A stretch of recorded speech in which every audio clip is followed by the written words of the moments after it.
আমাদের শরীফ উসমান ভাই শাহাদত বরণ করেছেন, তিনি তো ইনসাফেরই ডাক দিয়েছিলেন, আল্লাহ তার শাহাদতকে কবুল করুন, বলুন আমিন। এরকম মানুষ আমাদের সমাজে প্রয়োজন, যারা সাহসিকতার সাথে এটা করতে পারে, এটা বলতে পারে। বলতে তো ধরেন উদাহরণস্বরূপ এই একই চিন্তা আমিও লালন করি। পার্থক্য কি, যে উনি সাহসী ছিলেন, আমি কাপুরুষ, এটাই পার্থক্য। তো এই সাহসী মানুষরা আমাদের সমাজে দরকার, আমরা চাই এদেরকে। এবং আমরা এটাও চাই যে শরীফ উসমান হাদি রহমতুল্লাহ আলহির হত্যাকারীদেরকে খুব দ্রুত গ্রেফতার করে এদেরকে বিচারের সম্মুখীন করা হবে।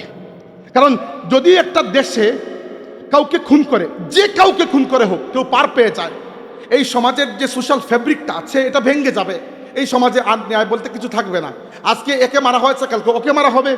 সে হয়তো রাজনৈতিকভাবে আপনার প্রতিদ্বন্দ্বী, কিন্তু আপনি মনে রাখবেন আগুন লাগাইলে পাশের ঘরে, সেটা আপনার ঘরেও এক সময় দোষে ধরবে।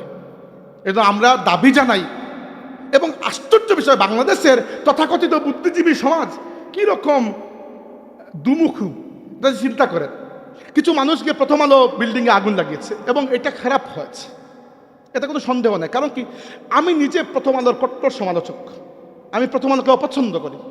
কারণ কি, গত 15 বছর 17 বছর তারা ইসলাম এবং মুসলমানদেরকে ডিহিউম্যানাইজ করেছে, মিথ্যা জঙ্গিবাদ ইত্যাদি কেস করে মুসলমানদের জন্য বাংলাদেশকে তারা একটা ভোলেটাইল সিচুয়েশনের মধ্যে রেখে দিয়েছে। প্রথম আলোকে আমিও অপছন্দ করি, আপনিও করেন, মুসলমান বলতেই করে। কিন্তু প্রথম আলোকে যদি আপনাকে মোকাবেলা করতে হয়, এক প্রথম আলোর বিনিময়ে আপনাকে 10টা প্রথম আলোর মতো পত্রিকা তৈরি করতে হবে, তাইলে গিয়ে তাকে পরাজিত করতে পারবেন। প্রথম আলো একটা বিল্ডিংয়ের অফিস, আপনি বিল্ডিং জ্বালিয়ে দিলেন, কালকে তারা আরেকটা বিল্ডিং ভাড়া নিয়ে অফিস করে ফেললো। তো প্রথম আলো বলতে কি বিল্ডিং?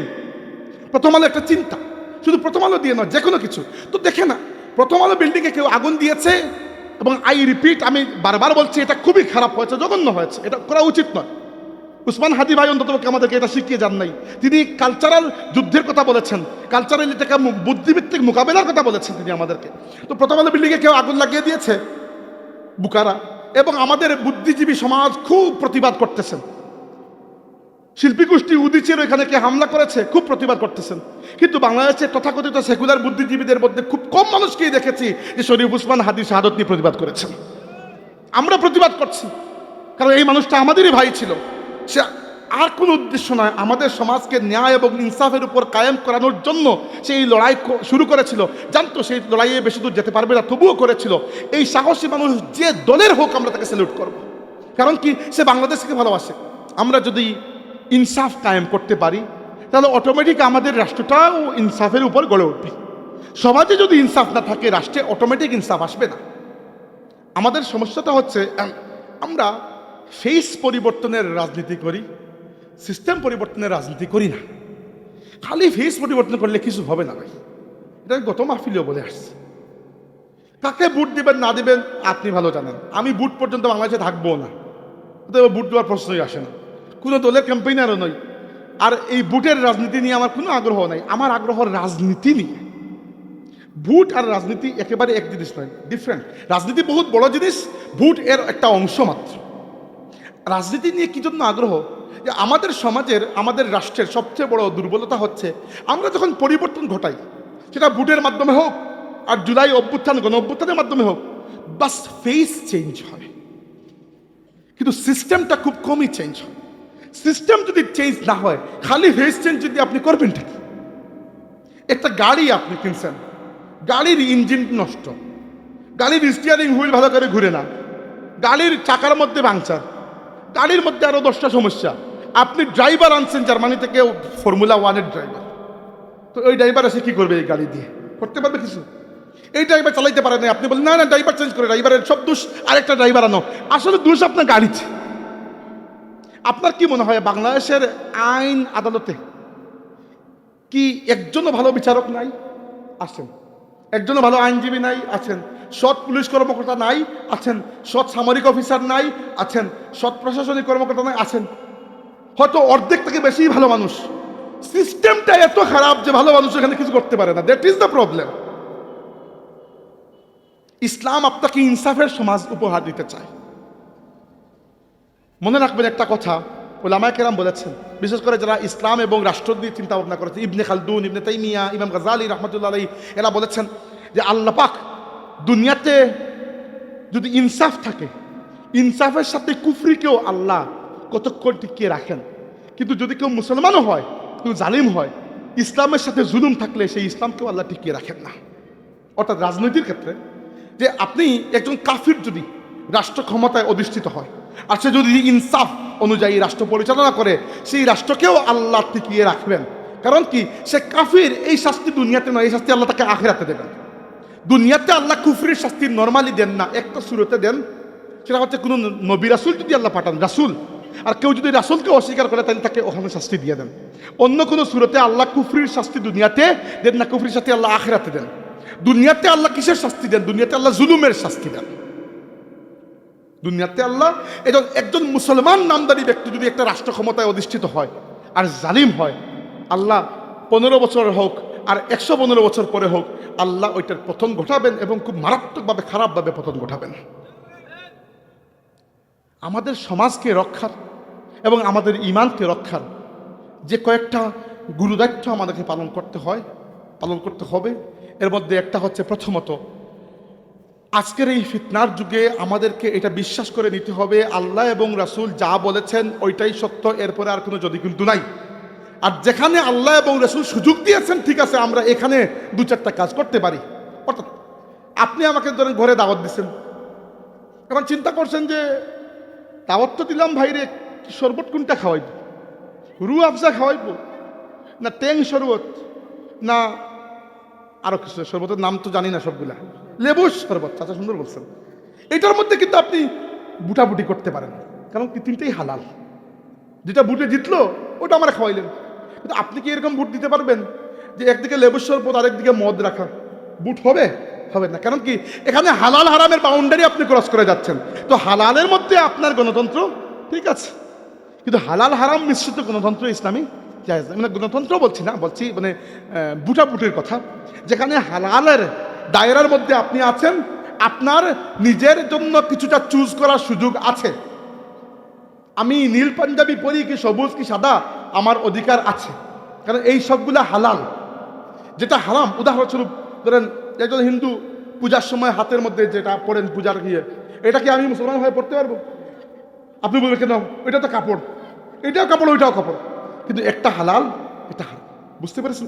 এইটা হচ্ছে ইমানকে রক্ষা করার পদ্ধতি, যে আল্লাহ রসুলের সামনে বাস কোনো কথা নেই, আর যেখানে আল্লাহ রসুল সুযোগ দিয়েছেন আপনি পা বাড়াইতে পারেন। আর 2 নম্বরে এটা বললাম, ইমানকে সমাজকে ঠিক রাখার জন্য ইনসাফের উপর আমাদেরকে কায়েম হতে হবে। ইনসাফের উপর কায়েম হতে হবে, এছাড়া বাংলাদেশের সিস্টেম পরিবর্তন হবে না। ব্রিটিশরা আমাদের 12টা বাজিয়ে গেছে। 200 বছর আমরা ব্রিটিশদের গোলাম ছিলাম। উপর থেকে উঠে গেছে ঠিক আছে এখন, কিন্তু মগজের মধ্যে তাদের পায়ের ছাপটা এখনো রয়ে গেছে। তাদের সাম্রাজ্যবাদ, রাজনৈতিক সাম্রাজ্যবাদ হয়তো নাই, কিন্তু মানসিক গোলামির মধ্যে আমরা এখনো পড়ে আছি। আমাদের আইন আদালত ব্যবস্থা, আমাদের সমাজ ব্যবস্থা, রাষ্ট্র ব্যবস্থা সবই ওই ব্রিটিশদের দান খয়রাতের উপর চলতেছে। হ্যাঁ, এর মধ্যে কিছু যদি ভালো থাকে আপনি কবুল করতে কোনো সমস্যা নাই, কিন্তু যেগুলা এই মুসলিম আদর্শ সংস্কৃতি মূল্যবোধের সাথে যায় না, সেগুলো তো পরিবর্তন করা উচিত ছিল, সেগুলো পরিবর্তন করা হয় নাই, এজন্য এত জুলুম মানুষের উপর। আমরা ইনসাফের পথে, আপনি কেন রাজনীতি করবেন না? রাজনীতি বলতে খালি নয় যে বুটে খাড়াইতে হবে, রাজনীতি বলতে এটা না খালি কোনো দল করতে হবে। দল করলে দল করেন, আমার কিচ্ছু যায় আসে না, কিন্তু আপনি অন্ততপক্ষে ব্যক্তি মানুষ হিসাবে ইনসাফের জন্য দায়েম কায়েম থাকুন। কমপক্ষে আপনার ঘরে তো ইনসাফের চেষ্টা করবেন। ঘর নিয়ে সমাজ, সমাজ নিয়ে রাষ্ট্র। প্রত্যেকে যদি নিজের ঘরের দিকে খেয়াল করেন, রাষ্ট্রের দিকে তো এমনিই খেয়াল হয়ে যায়, তাই না? আর প্রত্যেকে যদি আমরা নিজের ঘরকে ভুলে যাই, তাই এখানে শেখ হাসিনা, খালেদা জিয়া, ডক্টর ইউনূস যেই আসুক লাভ নাই তো, সিস্টেম পচা। তো আপনি যিনি আসবেন তিনিই ব্যর্থ হয়ে চলে যাবেন। তো আমরা আল্লাহ রাব্বুল আলামিনের কাছে দোয়া করি আমাদের সমাজটা যেন ইনসাফের উপর কায়েম হয়। আমরা যেন নিজের ঘরে ইনসাফ করতে পারি। নিজের 2 সন্তান থাকলে এদের মধ্যে আপনি ইনসাফ করবেন, নিজের স্ত্রীর সাথে ইনসাফ করবেন। এবং মনে রাখবেন একটা কথা, ইনসাফ একেবারে বেসিক লেভেলের। ইনসাফের নিচে ইসলামে আর কিছু নাই, ইনসাফের উপরে আছে। ইনসাফের উপরে কি আছে? আল আদল, আদলের উপরে আছে ইহসান। ইনসাফ মানে কি? ইনসাফ মানে হচ্ছেন ধরেন উদাহরণস্বরূপ 2 কাপ চা দেওয়া হয়েছে, সভাপতি সাহেব 1 কাপ নিলেন, আমার 1 কাপ দিয়ে দিলেন, এটা ইনসাফ, মানে অর্ধেক অর্ধেক। কিন্তু এটা সবসময় ঠিক নয়। হইতে পারে সভাপতি সাহেব আরামসে ঘুমাইয়া ঠিক মতো ঘর থেকে আসেন, আমি 2 রাত ঘুমাই নাই, তো আমার 4 তো বেশি দরকার, তা উচিত ছিল 1.5 কাপ চা আমারে দেওয়া, 1/2 কাপ উনারে দেওয়া। এটা হচ্ছে আদেল, ন্যায়। আর এর উপরেরটা হচ্ছে ইহসান। ইহসান অনেক বড় বিষয়, ইহসান অনেক বড় বিষয়। এই জন্য ইসলাম শুধু ইনসাফের কথা বলে না, ইসলাম বলে ইন্নাল্লাহ ইয়ামুরু বিল আদলি, আয়াতটা ঠিক আছে, বিল আদলি ওয়াল ইহসান। ইসলাম বলেছে নাম্বার 2 এবং নাম্বার 3 কথা। কারণ কি, নাম্বার 1 যে আপনি করবেন এটা তো বেসিক, এটা তো করতেই হবে। ইনসাফের নিচে ইসলামের আর কিচ্ছু নাই। আমাদের শরীফ উসমান ভাই শাহাদত বরণ করেছেন, তিনি তো ইনসাফেরই ডাক দিয়েছিলেন। আল্লাহ তার শাহাদতকে কবুল করুন, বলুন আমিন। এরকম মানুষ আমাদের সমাজে প্রয়োজন, যারা সাহসিকতার সাথে এটা করতে পারে, এটা বলতে পারে। বলতে তো ধরেন উদাহরণস্বরূপ এই একই চিন্তা আমিও লালন করি। পার্থক্য কি, যে উনি সাহসী ছিলেন, আমি কাপুরুষ, এটাই পার্থক্য। তো এই সাহসী মানুষরা আমাদের সমাজে দরকার, আমরা চাই এদেরকে। এবং আমরা এটাও চাই যে শরীফ উসমান হাদি রহমতুল্লাহ আলহির হত্যাকারীদেরকে খুব দ্রুত গ্রেফতার করে এদেরকে বিচারের সম্মুখীন করা হবে। কারণ যদি একটা দেশে কাউকে খুন করে, যে কাউকে খুন করে হোক, কেউ পার পেয়ে যায়, এই সমাজের যে সোশ্যাল ফ্যাব্রিকটা আছে এটা ভেঙে যাবে। এই সমাজে আর ন্যায় বলতে কিছু থাকবে না। আজকে একে মারা হয়েছে, কালকে ওকে মারা হবে। সে হয়তো রাজনৈতিকভাবে আপনার প্রতিদ্বন্দ্বী, কিন্তু আপনি মনে রাখবেন আগুন লাগাইলে পাশের ঘরে, সেটা আপনার ঘরেও এক সময় দোষে ধরবে। এটা আমরা দাবি জানাই। এবং আশ্চর্য বিষয়, বাংলাদেশের তথাকথিত বুদ্ধিজীবী সমাজ কীরকম দুমুখু, চিন্তা করেন। কিছু মানুষকে প্রথম আলো বিল্ডিংয়ে আগুন লাগিয়েছে এবং এটা খারাপ হয়েছে, এতে কোনো সন্দেহ নেই। কারণ কি, আমি নিজে প্রথম আলোর কট্টর সমালোচক, আমি প্রথম আলোকে অপছন্দ করি। কারণ কি, গত 15 বছর 17 বছর তারা ইসলাম এবং মুসলমানদেরকে ডিহিউম্যানাইজ করেছে, মিথ্যা জঙ্গিবাদ ইত্যাদি কেস করে মুসলমানদের জন্য বাংলাদেশকে তারা একটা ভোলেটাইল সিচুয়েশনের মধ্যে রেখে দিয়েছে।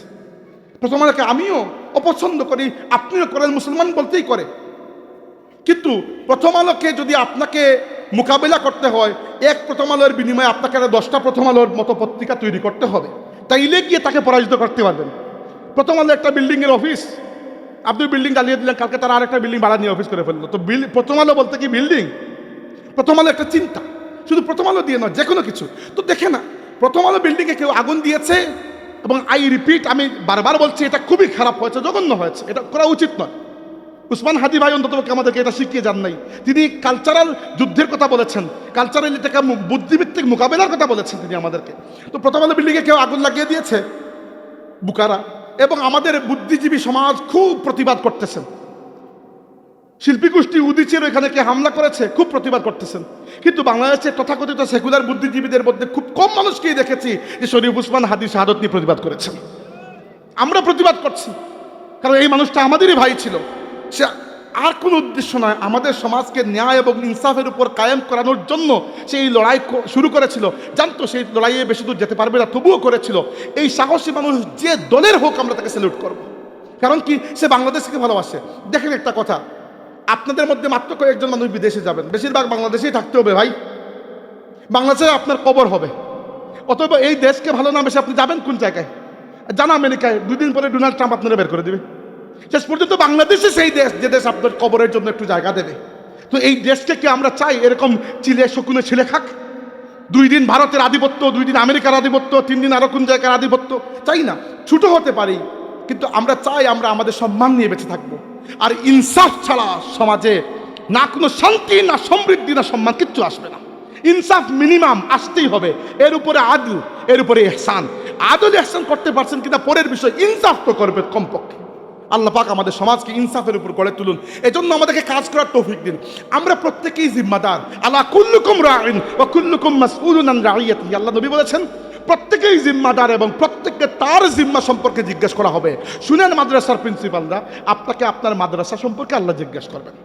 শুনেন স্কুলের প্রিন্সিপালরা, আপনাকে আপনার স্কুল সম্পর্কে আল্লাহ জিজ্ঞেস করবেন। আমি বক্তা, আল্লাহ আমাকে জিজ্ঞেস করবেন যে এই 1 ঘন্টা কি বকে আসছো। যেটা বকে আসছো এটা বিশ্বাস করো না আন্দাজে সময় কাটানোর জন্যই বকে আসছো। আপনাকে জিজ্ঞেস করবেন তুমি তোমার স্ত্রী এবং সন্তানকে কি শিক্ষা দিয়েছো, কিভাবে চালিয়েছো। মা বাবাকে জিজ্ঞেস করবে সন্তানকে কিভাবে লালন পালন করেছো। আলা কুল্লুকুম রাঈন, আল্লাহ নবী বলেছে প্রত্যেকেই জিম্মাদার।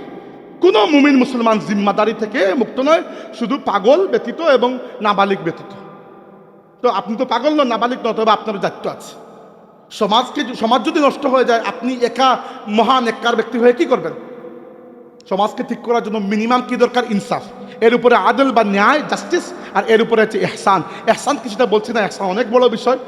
ইহসান করা তো পরের কথা, কমপক্ষে ইনসাফের লেভেলটা তো আমরা শুরু করি। আপনারা রাজনীতি করেন না করেন, ব্যবসা করেন না করেন, যা ইচ্ছা করেন, যে জায়গায় যান, যে সরকারি বেসরকারি পদে যান, বিদেশে যান, ব্যবসা করেন, প্রত্যেকটা জায়গায় ইনসাফের আওয়াজকে বুলন্দ করবেন। অন্যায় দেখলে আল্লাহর ওয়াস্তে প্রতিবাদ করবেন। এটা আমার কথা নয়, আপনার নবীর কথা। আপনার নবী সাল্লাল্লাহু আলাইহি ওয়াসাল্লাম বলেছেন, মান রাআ মিনকুম মুনকারান ফালিয়ুগাইয়িরহু বিয়াদিহি, তোমাদের মধ্যে কোনো ব্যক্তি যদি অন্যায় হতে দেখে, তাহলে সেজন্য শক্তি দিয়ে প্রতিবাদ করে এটাকে রুখে দেয়, পরিবর্তন করে দেয়।